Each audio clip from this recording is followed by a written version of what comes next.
present tense, it's happening right now. Please don't quote me on this, but I'm going to go out on a limb and estimate completely off the top of my head without doing any research at all that past tense counts for, I would say, 75% of most published fiction. It's just the default. Most writers naturally fall in to past tense because that's what they've read, and most other authors are writing in it. So if that's what you read a lot of, that's going to be sort of your natural inclination. There are exceptions to this, of course. I write in present tense quite a bit. I think that, and again, please don't quote me, I don't know the actual statistics on this. It feels as though it is more prevalent in young adult fiction. Could be totally wrong about that. And the reason that I think you'll find it more in YA, and the reason that I use it frequently in YA, is because present tense has a certain immediacy to it. There's sort of this energy behind present tense that past tense, for me, seems to lack. Which is not to be confused with first person or third person. That's a different topic, which we'll, I'm sure, get to at some point. But for this morning, I just feel when the characters, particularly in first person, are narrating, and actually that would be a really good topic to kind of go back and forth, because you could mix it, right? You could do past tense first person, you could do past tense third person, make sure I get all this right. You could do present tense first person, or you could do present tense third person. And I'm thinking, now that I'm stopping to think about it, I don't think I use present tense third person very often.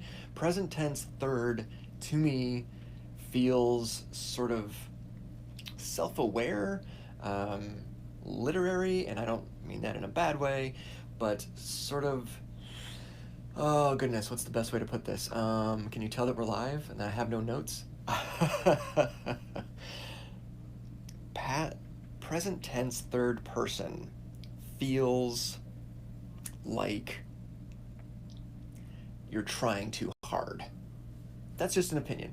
And it's not bad. And I've done it. If you've read my novel Mercy Rule, and you should, I'm pretty sure, it's been a while since I've read it, but I'm pretty sure I use third person present tense once or twice in the book for these little interstitial chapters. And it was fun, and I liked it, and I felt like it was the appropriate voice and the appropriate tone to hit for those particular chapters. But it also, I think, can risk sounding like, okay, just relax there, Chief. Just bring it back a little bit. In any case, wow, totally didn't mean to go there, so good thing we'll be editing this later.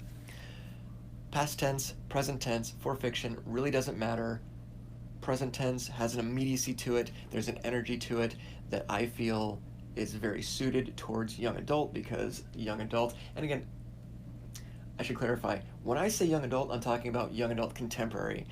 I've noticed the last few years when people outside the industry are talking about YA, their default seems to be YA science fiction, YA is dystopian, YA is something fantastic, fantasy.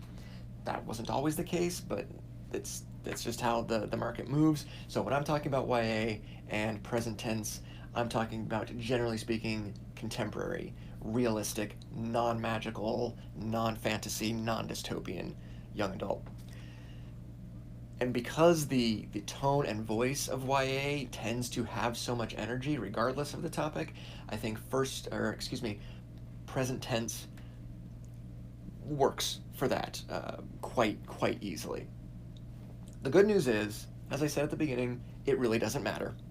You write whatever you want to write. I do encourage you in your writing practice to do just that, to practice both present and past tense.